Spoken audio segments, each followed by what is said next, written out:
So guys, ಇನ್ಸ್ಟಾಗ್ರಾಮಲ್ಲಿ ಈ ರೀತಿ ಕಾರ್ಟೂನ್ ಗಿಬ್ಲಿ ಆರ್ಟ್ ಫೋಟೋಸ್ ಬಹಳನೇ ವೈರಲ್ ಆಗ್ತಾ ಇದ್ದಾವೆ. ನೀವು ಕೂಡ ತುಂಬಾನೇ ಈಸಿಯಾಗಿ ಈ ರೀತಿ ಫೋಟೋಸ್ನ ಕ್ರಿಯೇಟ್ ಮಾಡ್ಬೋದು.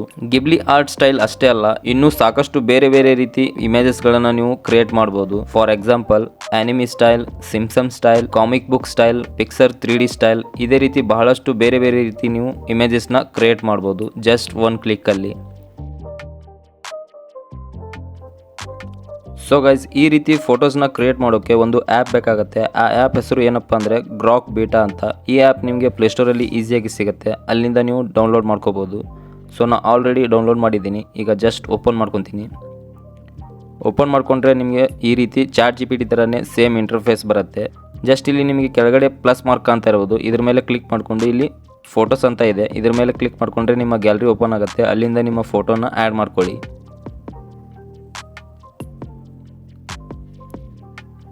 ಸೊ ಈ ರೀತಿ ಆ್ಯಡ್ ಮಾಡ್ಕೊಂಡಾದ್ಮೇಲೆ ಜಸ್ಟ್ ಇಲ್ಲಿ ಇವಾಗ ಒಂದು ಪ್ರಾಂಪ್ಟ್ನ ಆ್ಯಡ್ ಮಾಡಬೇಕು. ಏನಪ್ಪ ಅಂದರೆ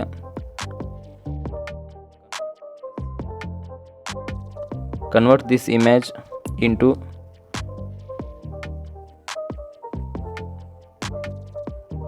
ಗಿಬ್ಲಿ ಆರ್ಟ್. ಜಸ್ಟ್ ಈ ರೀತಿ ಟೈಪ್ ಮಾಡಿಕೊಂಡು ಇಲ್ಲಿ ಏರೋ ಮಾರ್ಕ್ ಮೇಲೆ ಕ್ಲಿಕ್ ಮಾಡಿದ್ರೆ ನೀವು ನೋಡ್ಬೋದು. ಜಸ್ಟ್ ವೇಟ್ ಮಾಡಬೇಕಾಗತ್ತೆ ನಮ್ಮ ಇಮೇಜ್ ಕ್ರಿಯೇಟ್ ಆಗೋಕ್ಕೆ.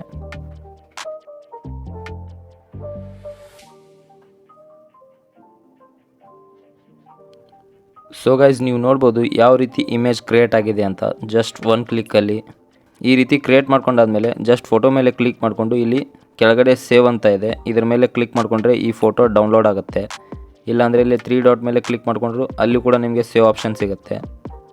ಸೊ ಅದೇ ಫೋಟೋನ ಇವಾಗ ಆನಿಮಿ ಕ್ಯಾರೆಕ್ಟರಲ್ಲಿ ಕನ್ವರ್ಟ್ ಮಾಡಿ ನೋಡೋಣ. ಜಸ್ಟ್ ಇಲ್ಲಿ ಅದೇ ಪ್ರಾಂಪ್ಟಲ್ಲಿ ಆನಿಮಿ ಸ್ಟೈಲ್ ಅಂತ ಆ್ಯಡ್ ಮಾಡೋಣ. ಜಸ್ಟ್ ಏರೋ ಮೇಲೆ ಕ್ಲಿಕ್ ಮಾಡಿದ್ರೆ ನೀವು ನೋಡ್ಬೋದು.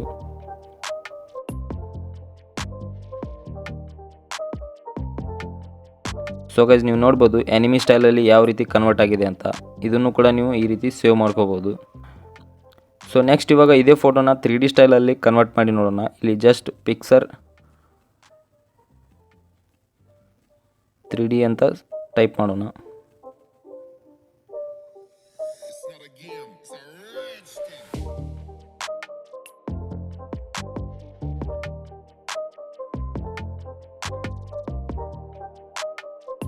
ಸೊ ಗೈಸ್, ನೀವು ನೋಡ್ಬೋದು 3Dಯಲ್ಲಿ ಯಾವ ರೀತಿ ಕನ್ವರ್ಟ್ ಆಗಿದೆ ಅಂತ.